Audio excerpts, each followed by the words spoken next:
we'll see what progress we make. The purpose today is just to review those proposals that we didn't have time for in the main Denver Green Code committees. We'll be reviewing these today in a more informal way. So Kristen will be presenting, and then we'll just have an open discussion, make some live modifications if the group feels those are appropriate, and then just at the end of each proposal, get an understanding. Does the group agree to move this forward? Do we want to disapprove it? We won't be taking any formal votes, but just having an overall discussion of, is this the right proposal to move forward? Then Noresco can make modifications if we haven't made those live in the document. We don't need to do the whole hand raising formal process. We just want to keep this open and collaborative. We'll be recording and posting these notes and minutes to the website. And again, this is optional for all committee members, so thank you to those who joined today. And then one last note is that the proposals that go through this process will be distinguished from the proposals that went through the formal code committee process when these move forward to City Council, just to make that clear since the process is a little different. I do know Eric and Christy, I believe, are jumping from a different meeting. So that one's probably running a little bit over, but I feel like we can dig into the first proposal. I'll screen share and then I'll pass it to Kristen to get into some more detail as we go through this. So 1 second, please.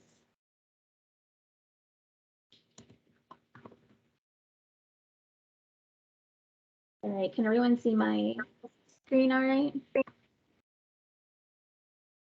Yes. 140. Okay, great. So Kristen, do you mind explaining the proposal? And sure. So this one should be fairly straightforward. I think what we wanted to do here is just provide some clarification. So gray water has been updated to be one word in the first section, and then we added a new subsection basically to further define where the gray water treatment systems are can be utilized. And so this one just shows that it can be used for subsurface irrigation and indoor toilet or urinal flushing. So those were the only changes that were made here. It was just really to further define what this means and where these can be done, and then also referencing the State of California Public Health Department. Sorry, State of Colorado, excuse me, Department of Public Health. So I don't think there's a whole lot here to really discuss, but would be open to hearing your feedback. The only comment I would have is we have a policy pertaining to gray water, and then also Denver Health has some requirements for the Denver water. Do we want to go ahead and put those in here along with the Reg 86? Yeah, that might be wise to do. Where is that language located, Keith? Oh, we have a policy. Do you know where our policies are on the website? Which ones? For the gray water. It's in our building department policies. We have a gray water policy.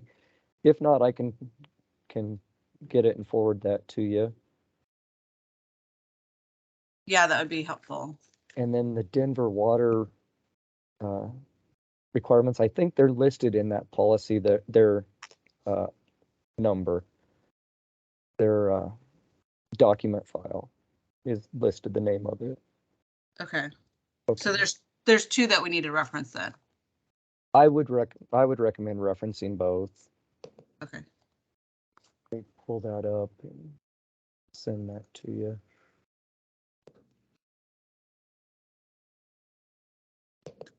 Is the language any different? I mean, are the applications any different than what they are here? The policy goes through everything.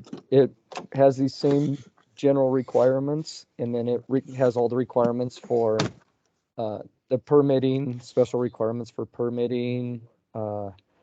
It goes through the special requirements, just to point them out, that are part of Reg 86 are included in that policy.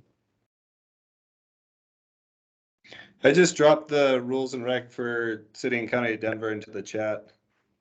Thank you. And yeah, Keith is right. Everything that Denver Water has regarding that is listed in the rules and regs already. So I don't think we need anything separate there. Well, I just didn't know if we wanted to identify the document, or like how we identified Reg 86 there.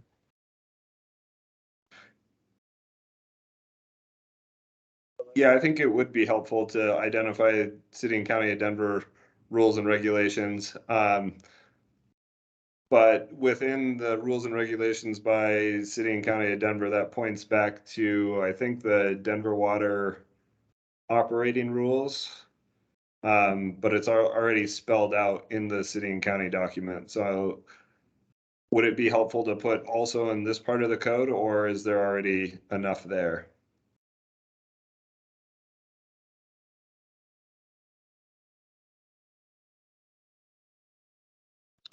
I'm not sure. I think I'd have to go through and take a look and see if they overlap enough. Maybe this question is for Eric to see if it's enforceable.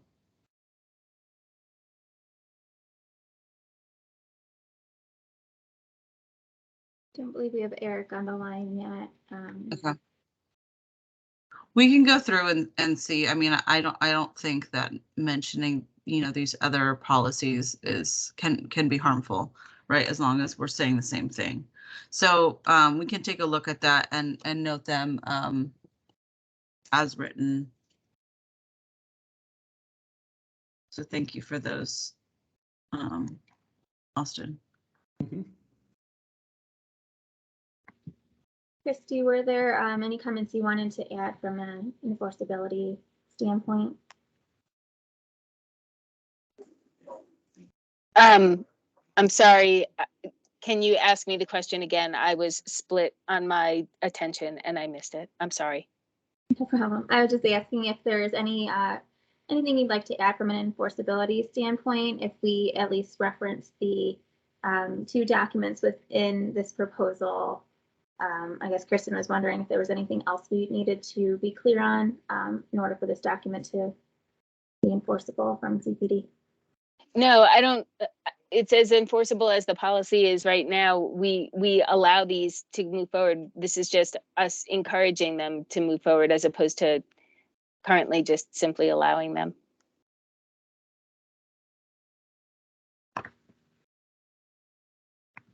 And I think I just dropped a link to our policy in there as well in the chat. Yes. Yeah, I mean, from an enforcement standpoint, everything that is permitted at the state level, this is just further amplifying that these things are permitted at the state level and they're permitted in Denver, and we would love for everybody to be doing them. We don't have any enforcement limitations on it. I think there might be questions from the community on exactly what those state requirements are, and we would have to provide that support, but we're already in that boat by not prohibiting something that's allowed in the state.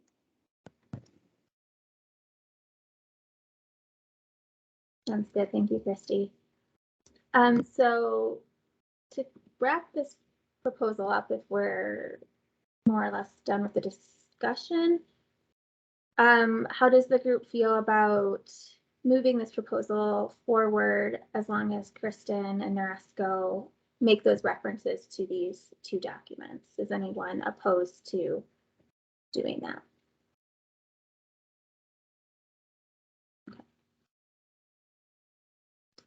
That sounds good. So I think we've accomplished our first proposal today. So thank you for that. We will move on to the next one, which is proposal 83B. Kristen, I will pass. Yes, this one's about automatic glare controls.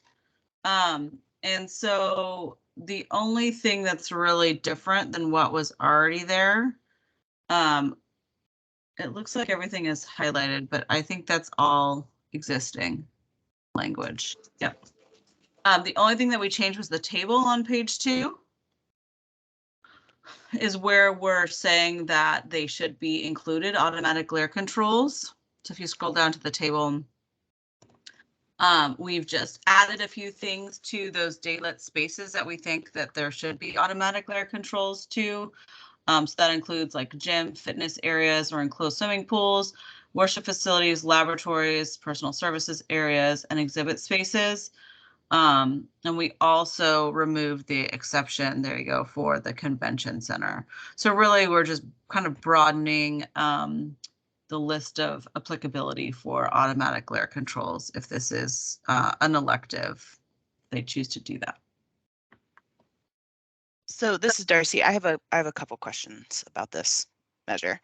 So in looking up, I understand that we're just looking at the addition of the table, but for the exceptions up above, for example, there's some odd exceptions that are really not applicable considering it's a state code. So for example, there's exceptions for orientations that are in Southern Hemisphere locations. So there's things like that it seems like there's needs to be some addressing of the exceptions here to make them applicable only to the state and the state specific code. There's also some, I think, language challenges. So specular visible transmittance of fenestration assembly is not typically how they're rated. So we would just typically see them in a VLT, a visible light transmittance rating. So I would suggest that we rely on VLT, which is the industry standard for shading transmittance.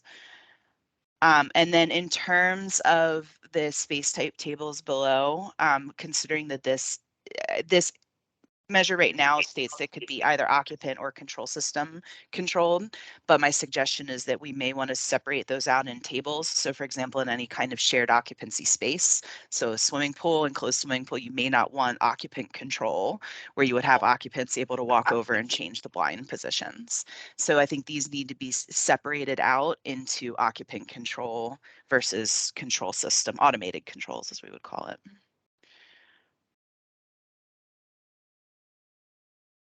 Okay.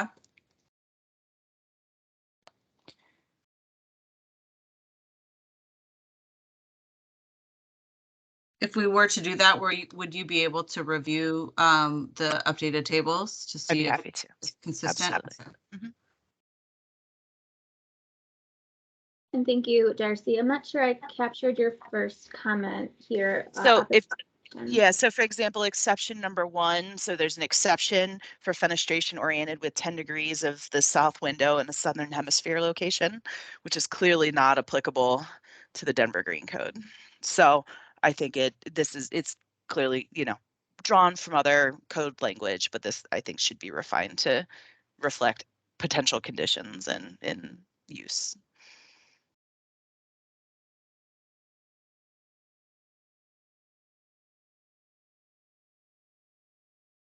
I'm trying to verify. I think that was existing language. So I'm looking in the code right now to see if it was was there already. Yeah, I'm not sure why we'd be super concerned about Southern Hemisphere locations in this code.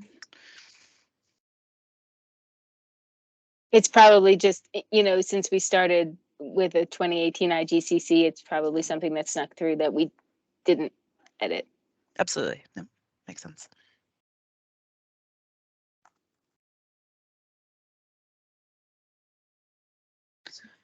So that's correct. It snuck in. It's in there now. Then the one final one that you may want to look at is for exception number 3. So it's kind of what's being built in there is kind of a different interpretation of a standard metric called annual sun exposure, or ASE. There are North American industry standard limits for ASE. The well building standard has a few, for example, LEED has some that could be used rather than kind of putting together an independent metric here. It makes it from a project standpoint that much harder to an additional level of simulation and calculation that needs to happen rather than being reliant on something that's likely already happening for a LEED or well or other, aspirational code compliance. So that's ASE, E is in annual sun exposure, yeah. So my suggestion would be to incorporate that rather than building an independent metric here.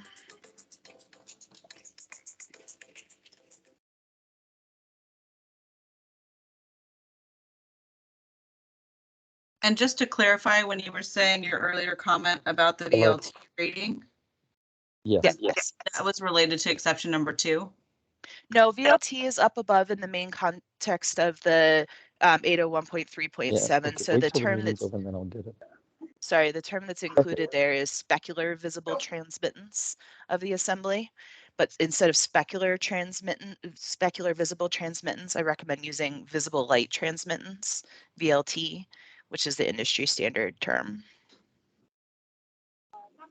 Got it. Thank you.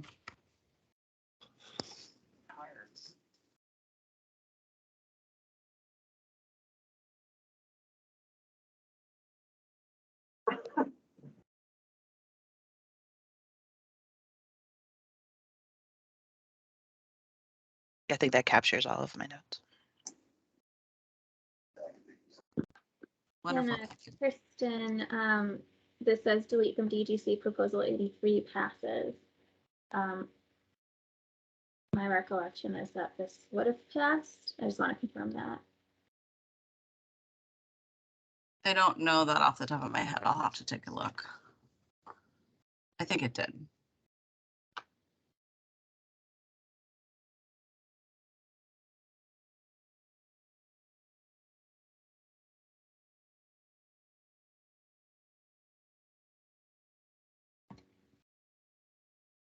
Are there any other topics of discussion we want to go through on this proposal?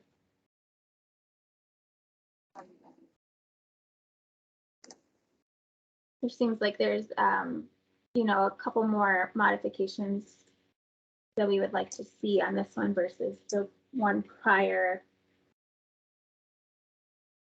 as a path forward. I'm trying to, you know, there's a couple options here. Do we have Kristen work with Darcy to work through those details? And if so, do we want to see it come back to this group for review, or are we comfortable moving it?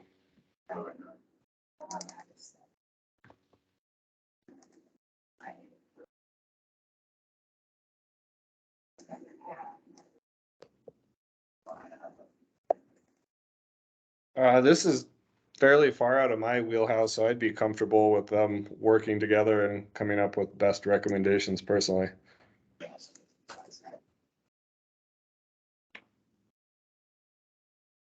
Thanks, Austin. Any other opinions here? Yeah, I agree with Austin. I mean, I think these additional recommendations make sense, and I'm not sure how much further you need to take it besides incorporating those.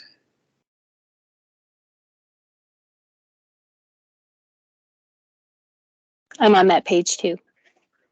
Okay. And Darcy, of course, I want to ask you if that's acceptable. Yes, absolutely. Okay, thank you so much. Great, so we'll move this proposal forward with the understanding that these comments and notes will be incorporated into the proposal. Great. 12 minutes.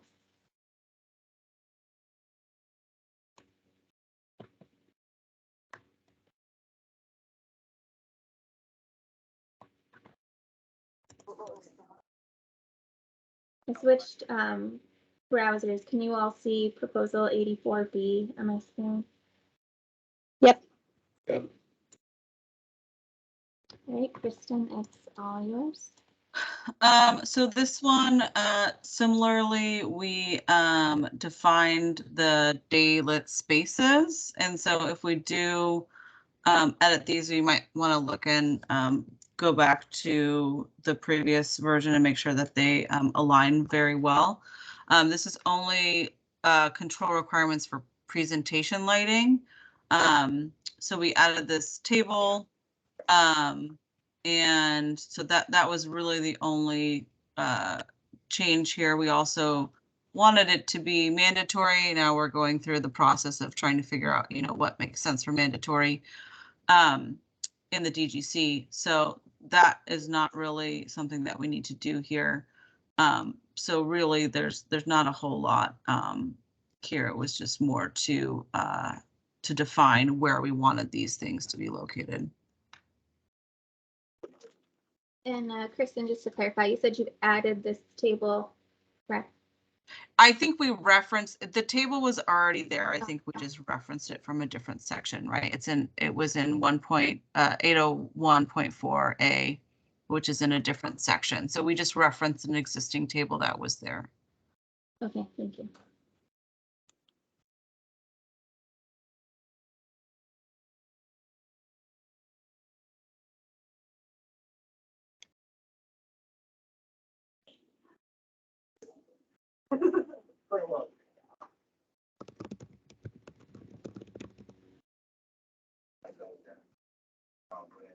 Are there any questions? It seems like it was more of just a reference update within this proposal.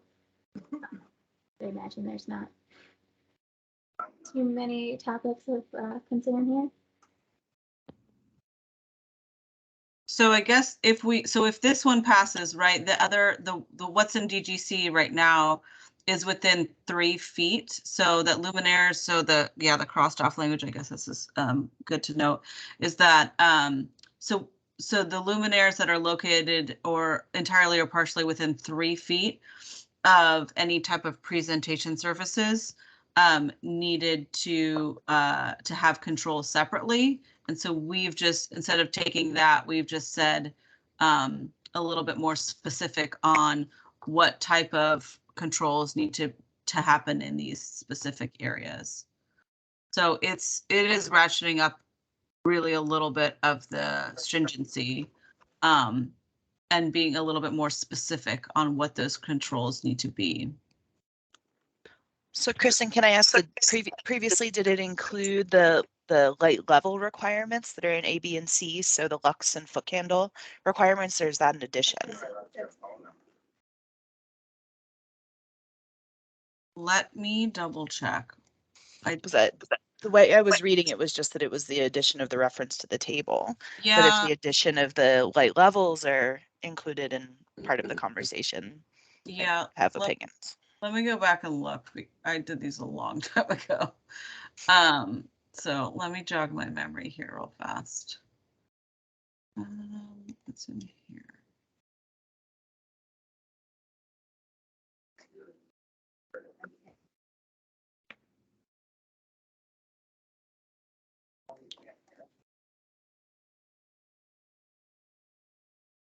Okay.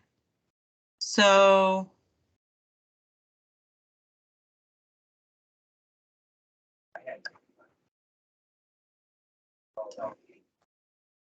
a few different spaces. So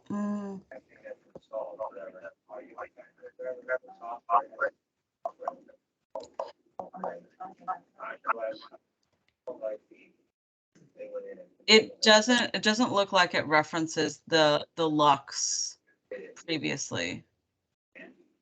I'm not sure why that didn't get underlined. Let's see. This is in a couple of different spots, so I'm trying to figure out where. 2.5.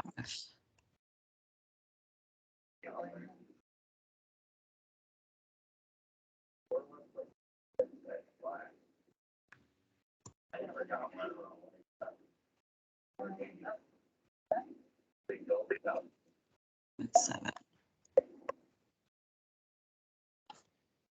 So what's this?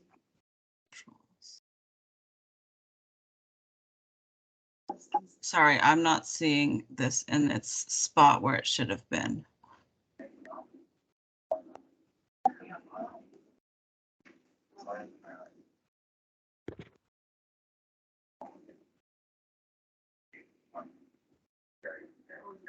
Courtney, do you I don't understand what's going on here. It's supposed to be an 8, though the deleted portion would be in 801.3.7, and I don't see it there. But then it also says 8.4.3. 8.4.3. 80137 looks like that was glare control. Right, but that's not for this one.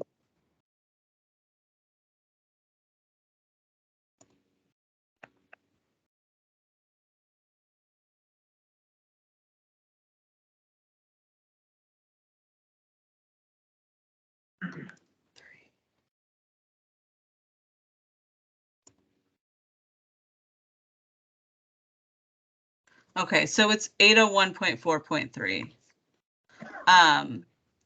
So really that the lux and all of the new information that should be underlined because that is technically new.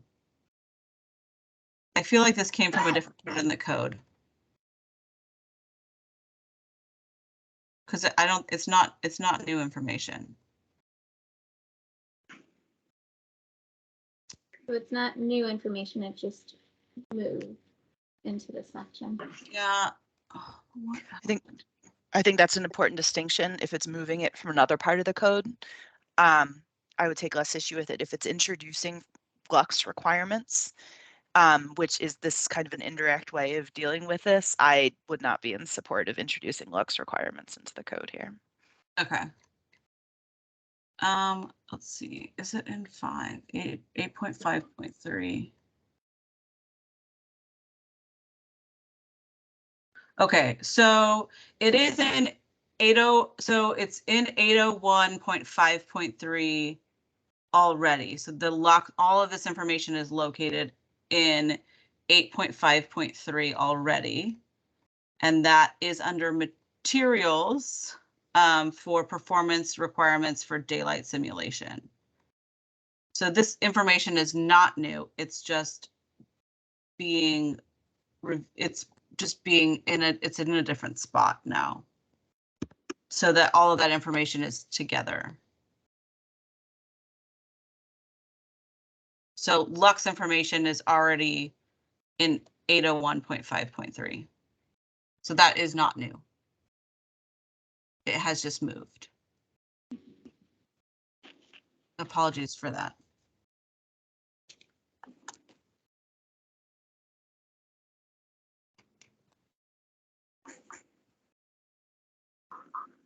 Darcy, does that seem acceptable to you? I don't understand. Well, I guess fundamentally it's not an issue of daylight.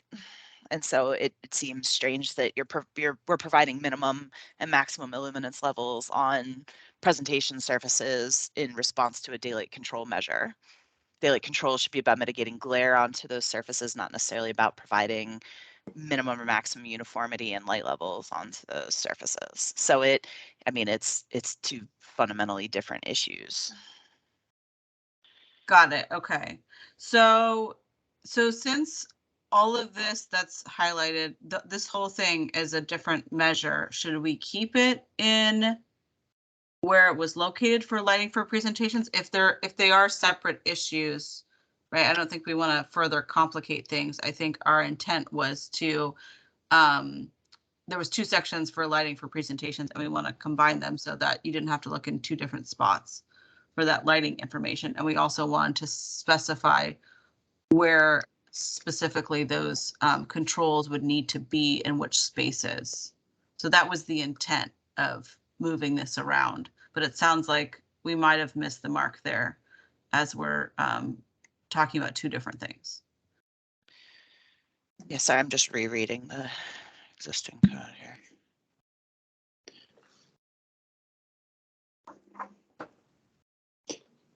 So this is meant to be a daylight provision. I mean, it doesn't read like one. It's although it does. Yeah, it's in 2 different spots. And we were hoping to combine them. Yeah, so it's in 2 different spots in the existing code.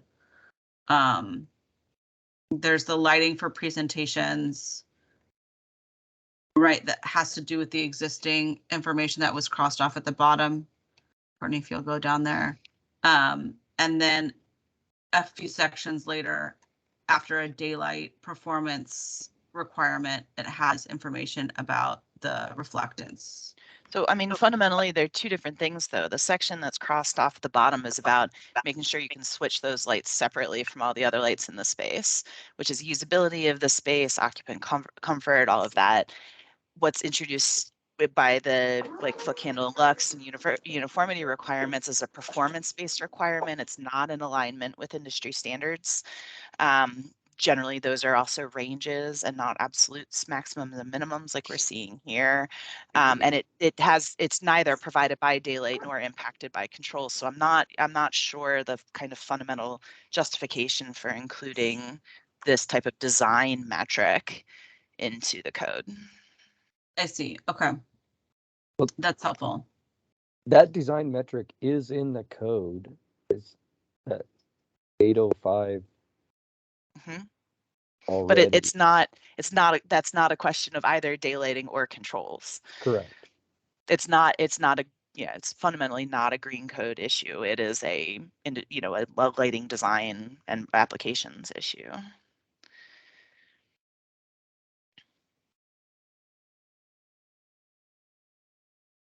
So it sounds like we have two different things to discuss. One, do we want to keep the existing language that's in DGC already? And is there any way to increase the stringency there?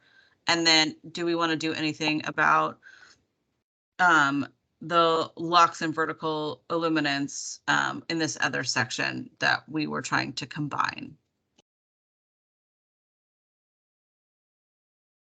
So my recommendation would be to keep the existing language. I think that what's struck down below there specifically about controls, and because this defines what fixtures are associated with that presentation or display and need to be controlled separately, which I think is appropriate. The performance metrics above that are talking about light levels and foot candles, I would not support it within the code.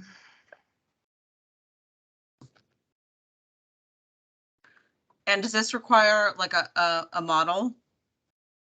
It's not for the illuminance, the lux level. Okay. And that's an electric lighting calculation, not a day lighting calculation. So it's an entirely separate modeling exercise. And is that's not currently done with other like electrical code requirements? No. Electrical lighting related code requirements, both green code as well as energy code, does not include lux level requirements, period. Or foot candle? Correct. Okay. Lux and foot candle are two metric and SI units for the same thing. Okay. So to recap, Darcy, I want to make sure I'm understanding what you're saying. You want this removed from this portion, right? These A, B, and C, and not replaced with anything. Correct. Else, okay.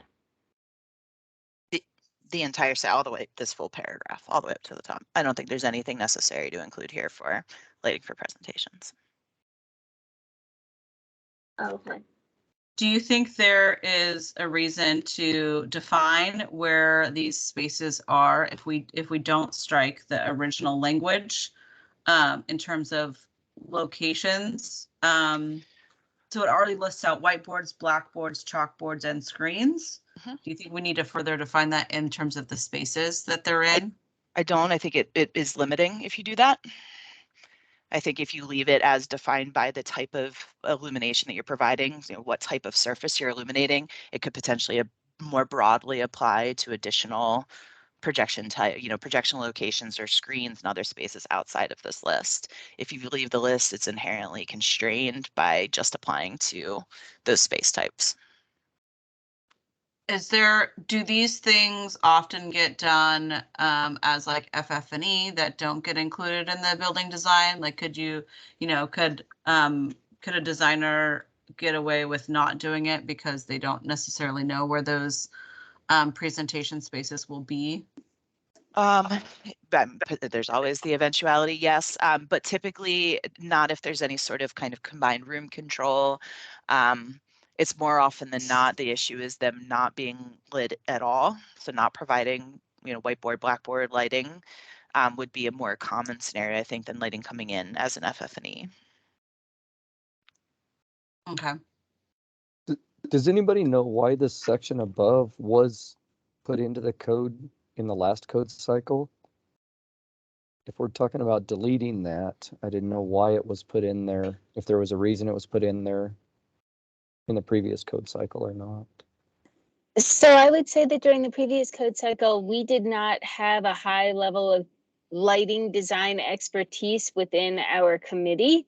And I don't recall a specific conversation about this. I suspect that we brought it in because it was part of the IGCC and there was no one at the table who could really articulate why we should or should not reject it. Okay.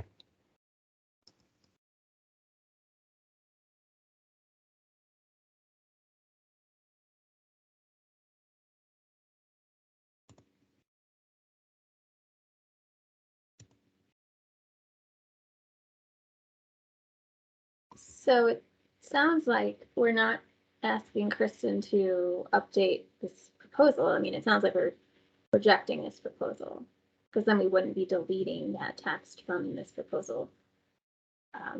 Or is there anything here that we're looking to? Well, if we go with what was talked about, we'd have to have a different proposal to delete that section, right? The upper part? Because it's currently in the amendments.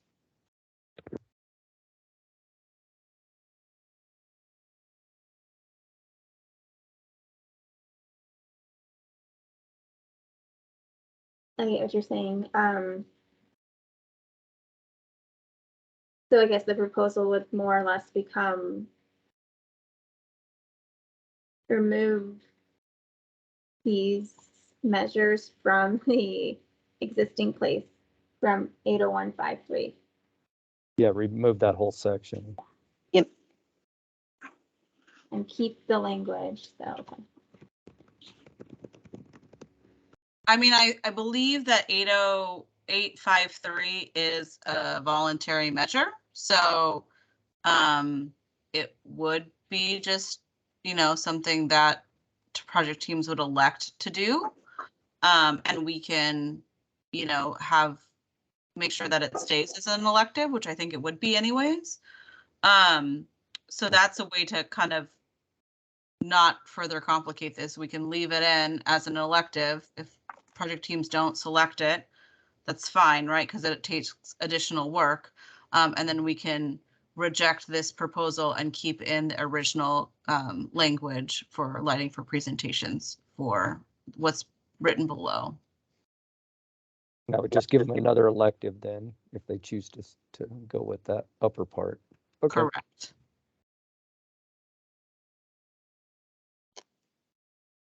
Okay. So what's on the table is we would reject this proposal and keep everything that's in the Denver Green Code around this in the Denver Green Code. Okay. Thank you. Does anyone, or does everyone in favor of rejecting this proposal? Does anyone disagree with rejecting this proposal? Okay. Well, thank you for that conversation. I think we got to the place we needed to get to, so I think it's really helpful. And I believe the next proposal is the last one because I have 127 on here as well, but I'm fairly certain we've already heard that. So I'll check that as we're in here. So Kristen, 136 is all yours. Okay, so 136 is really about outcome focused, basically beyond benchmarking, right? So what can we do beyond energy to benchmark? So most of this is new, as shown as underlined. And really, we were trying to figure out some options for additional benchmarking. So we included operational water and waste. So kind of in line with what Energy Star Portfolio Manager offers in terms of ongoing benchmarking for those two ongoing sources. We also added some information about composting, as well as we wanted to make sure that there was a key component here about occupant education and engagement. Obviously, when you benchmark, great, you have that information, but we wanted to make sure that that information was relayed back to the occupants so that we can improve, or a project could improve on their ongoing usage for water and waste. So that's what we have here. The other thing here is that I think if you scroll down a little bit, Courtney, I think here in here had 75% for a diversion rate in here. If you under waste management policy, yeah, it's highlighted. So right now in the DGC currently it's 50%. So this would ratchet it up, or we could revert back to that 50% that's already noted here.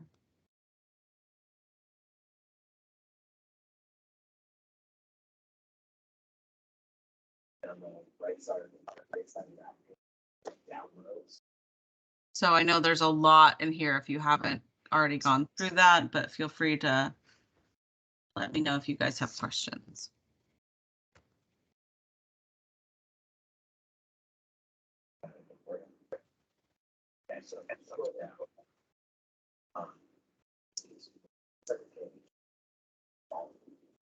So all of this language then would be new to the Denver Green Code. I guess I'm a little confused because you said it currently has 50% in it.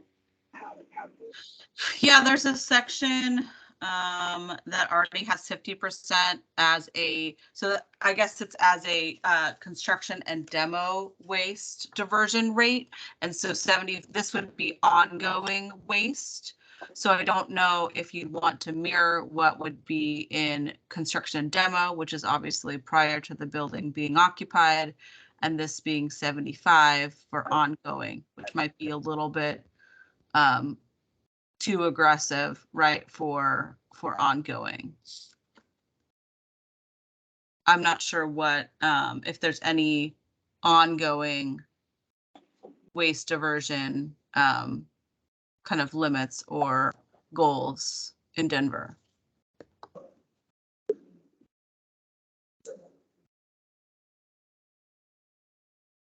So I think the question is really what's feasible to achieve. And I don't know that I have a clear view across different project types. So this doesn't have to necessarily apply for all project types because it is an option. And so we could see who gravitates to it. 75% diversion doesn't seem unworkable to me for at least some project types, but that's thumb to the wind. Is there a better quantified way for us to assess that value by?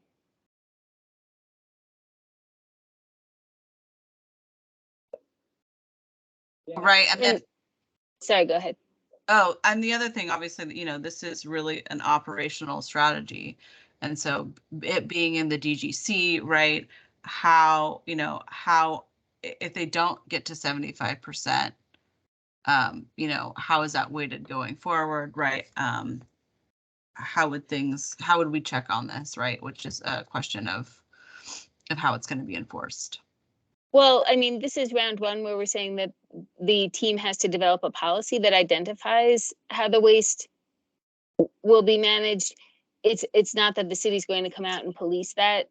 And then as we continue the conversations about outcome-based code enforcement, we can figure out if the city does do spot checks or have third-party checks or what happens in the future. So I don't think as part of these conversations, we need to be deterred by the long-term vision of how post-occupancy enforcement takes place. And I do think that this one is clearly just saying that the requirement is to have a policy be developed. And then the other thing that I was going to add is, in my opinion, construction waste diversion versus ongoing use diversion are two separate animals. I don't need them to mirror each other because I think that what constitutes that waste is very different from the two. And So me personally, I'm okay if those values are different. Right. Okay.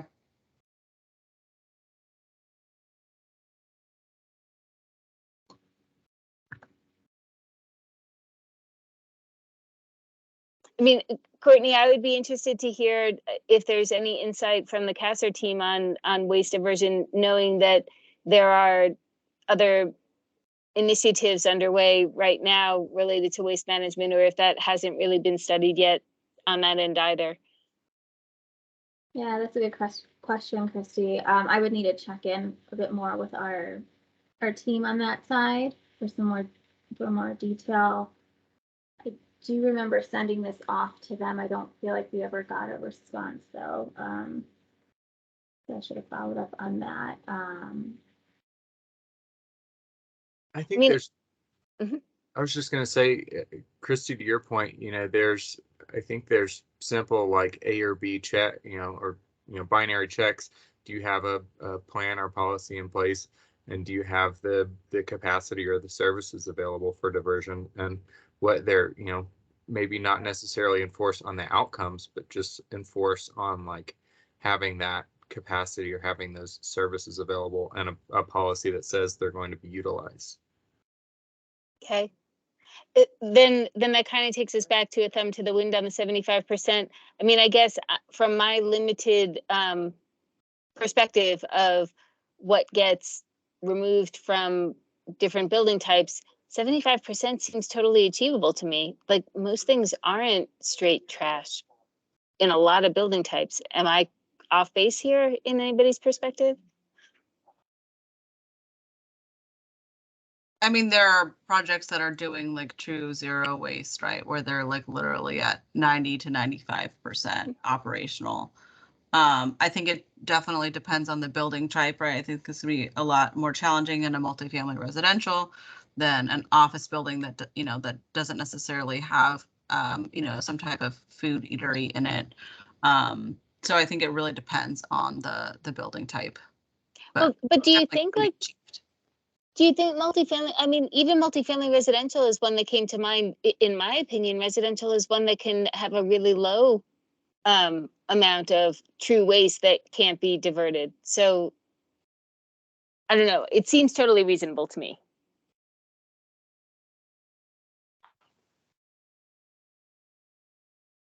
I'll just say from my experience in other jurisdictions, it was capacity based and not outcome based. So it was like equal service for recycling and waste collection, and making sure that was available. I think to truly know what's possible, 75% seems feasible but fairly aggressive.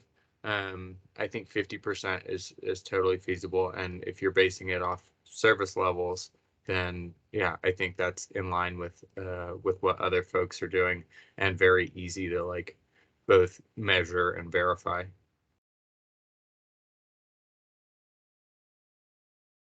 So are you advocating for 50% or 75%?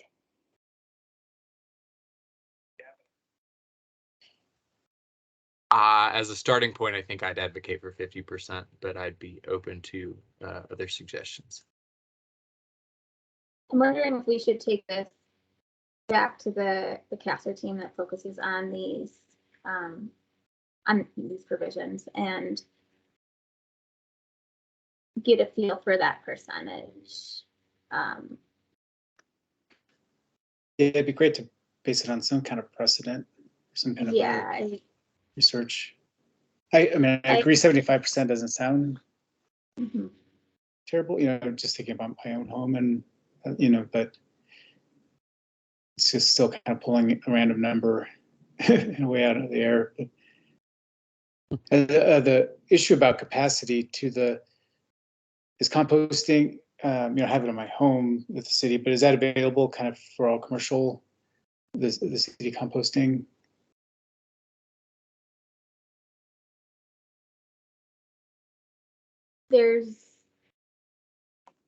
It's available. I think there's some composting that would require private services right now, and I believe that's what that team's in the process of trying to work with. think it's a little different once you get to the larger multifamily. I think it has to become more privatized.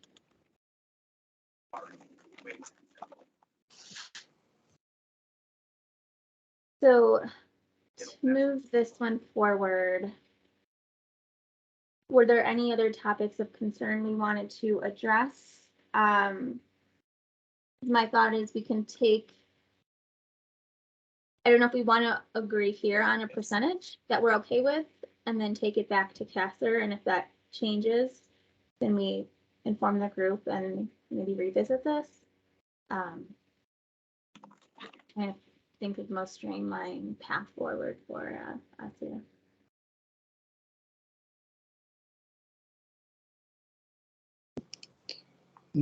Well, I mean, if you went down to 50% and then were able to get feedback, whether that was achievable, you could up it the next code cycle. But, you know, I'd hate to make it too low.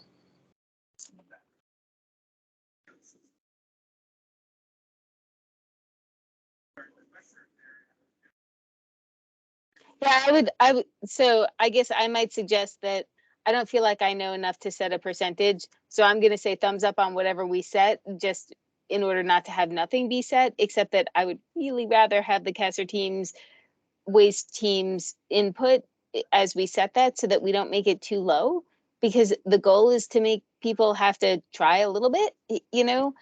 I mean, you know, using 75% versus 50%, I think you can fall into 50%, 75%, you might have to try, but it seems achievable. And again, it's just opinion, so I'm not saying that I'm right on that. It's just how it seems to me.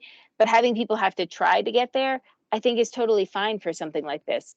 We want people to be trying. We want them to be thinking differently. Yeah, it is stated as a goal, not a requirement, right? Mm-hmm.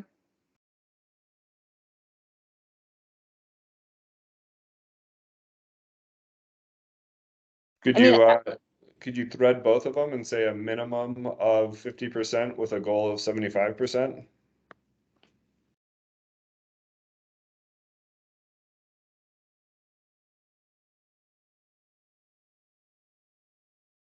I think that's fair. I mean, the goal isn't really a code language. So, Right. yeah, that's where I'm struggling. Then at that point, it becomes a minimum of 50, and that's it. Yeah. Yeah. I think when we say with a goal to divert 75%, maybe the language needed to be changed with a minimum diversion of 75% is what that's saying.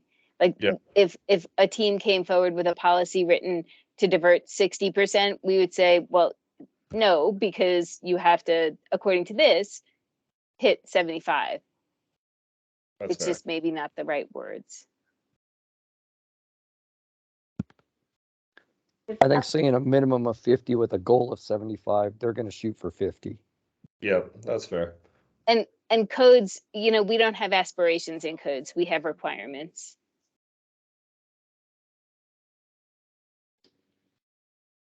So I'd like to take this back into CASR, and then is the group okay with the percentage that CASR determines to be acceptable but achievable and still not easy, but like trying to strive for better?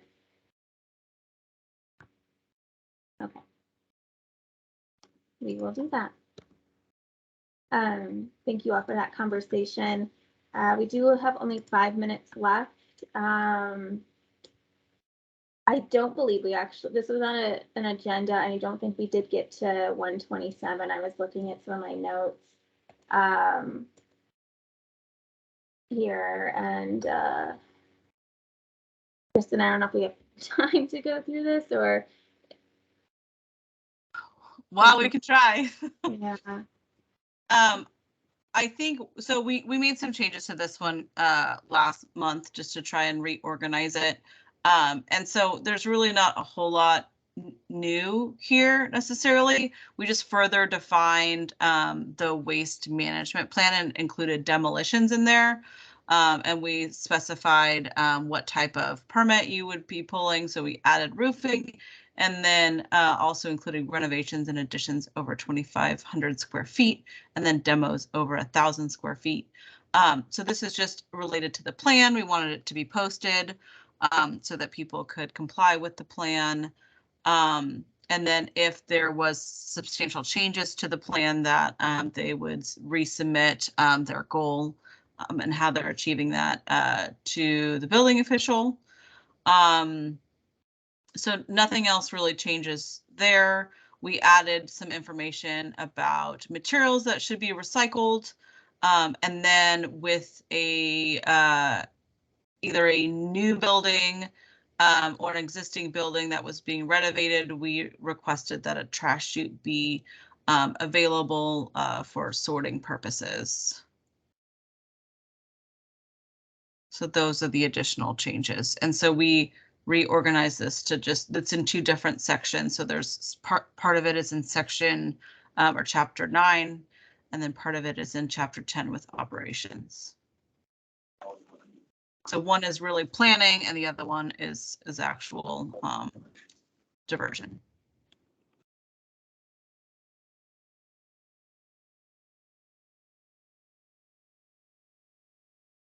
Thank you, Kristen.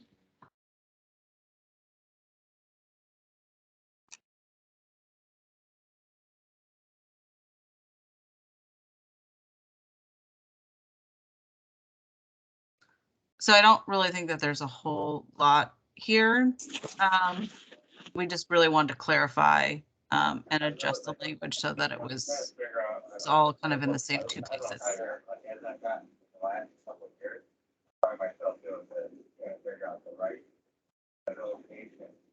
Yeah, you're right. I don't see any, major changes. There's clarifications here. There's material clarifications here. I think the recycling chute. I don't see a downside to that. Everyone else does.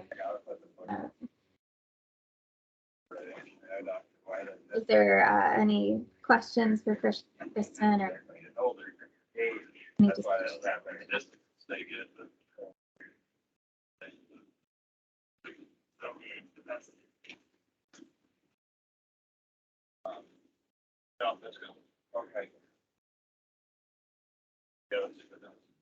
With 1 minute left, I'll ask a question.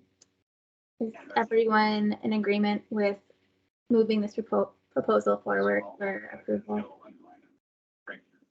Can you scroll down a little bit on that document? And this is just removed language. Sorry, I didn't scroll far down enough, did I?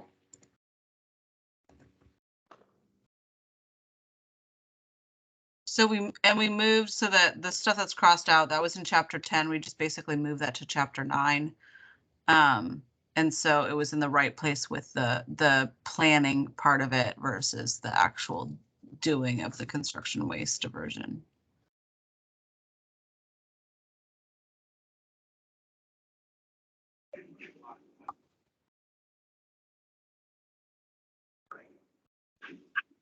So all of that is really kind of captured in what in the new language.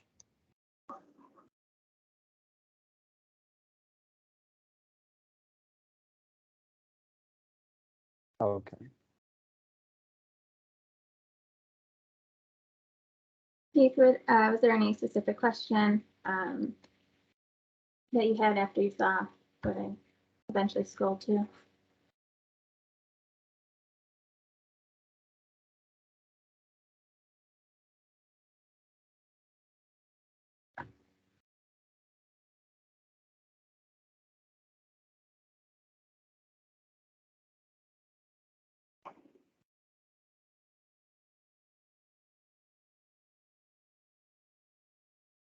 It is 12:01 and I do want to respect everyone's time. Is there a continuation of this conversation we want to have, or are we okay moving forward or rejecting if someone also wants to do that?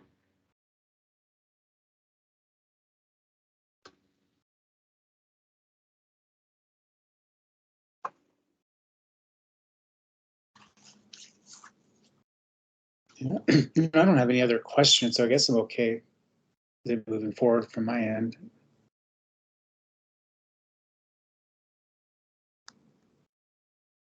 Yeah, I'll second that.